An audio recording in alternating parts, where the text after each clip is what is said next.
Carl Diener was born August 4th, 1934 in Saginaw.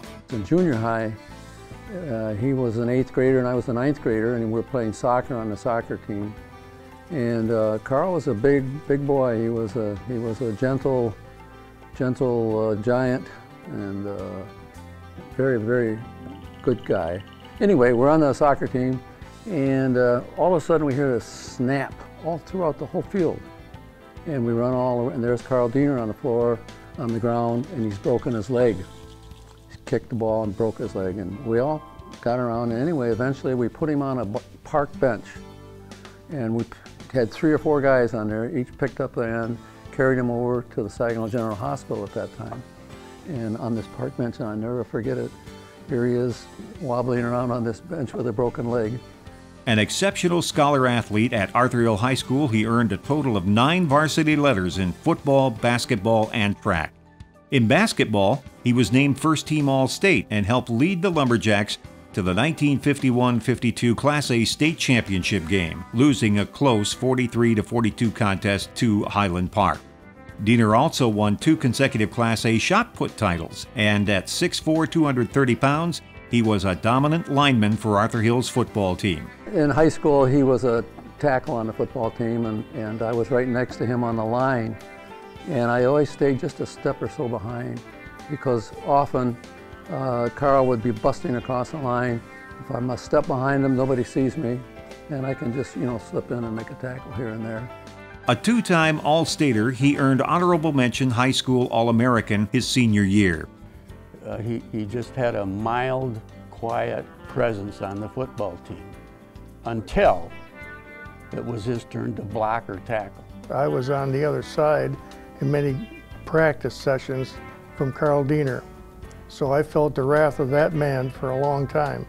Carl added a lot to the team.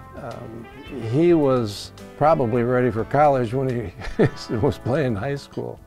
When he graduated in 1952, he had been named to 5 All-State teams and received an athletic scholarship to Michigan State College. We were roommates for 2 years. Sunday morning, Duffy Doherty was line coach at that time, and Biggie was head coach. Duffy picked us up at Kellogg Center and said, "We're going to Biggie's for breakfast." Well, we walked in the back door of Biggie's house, and Biggie's got an apron on.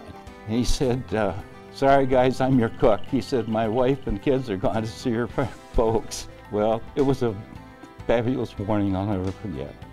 At Michigan State, he started at offensive tackle and defensive end from 1953 to 54. As a sophomore, he played under Biggie Munn during the Spartans' first trip to the Rose Bowl when they defeated UCLA 28-20. After we won the Rose Bowl game, I went down the field, and Carl and somebody else picked me up and carried me in the dressing room. It was the first time I was ever in the dressing room after a game, and of course this is a biggie. It was really an experience, and the thing that I'll never forget was after a few minutes, it got quiet. And these guys dropped down on one knee. Biggie Munn gave a prayer, not for the win. Thank you for no serious injuries. Diener was named Michigan State's first ever academic All-Big Ten recipient, while also collecting second-team academic All-America laurels. He was the All-American Scholastic team winner. Diener graduated from Michigan State, earning a degree in mechanical engineering, and then served in the U.S. Army. He declined an offer from George Halas to try out for the Chicago Bears and began a career working for AC Sparkplug. He was inducted into the Arthur Hill High School Letter Winners Hall of Fame in 1963, that organization's 3rd year of existence. He was also named to Arthur Hill's all-time football team. As coach, Diener dedicated many years mentoring Flint area high school and middle school athletes at St. Leo, Holy Rosary, and Kersley, both in official and volunteer capacities. A lifelong athlete, he participated in City League basketball and volleyball in Flint and competed in the Canusa Games in the shot put. After 39 years of service, he retired from General Motors Corp. Delphi Automotive and passed away March 10, 2013 at the age of 78. He's buried in Memory Garden Cemetery in Tawas City. He was so well liked. Yeah, he was a standout, that's for sure. That blonde hair, the broad shoulders, you know, always a smile on his face, a laid-back personality, and just a great guy to be around.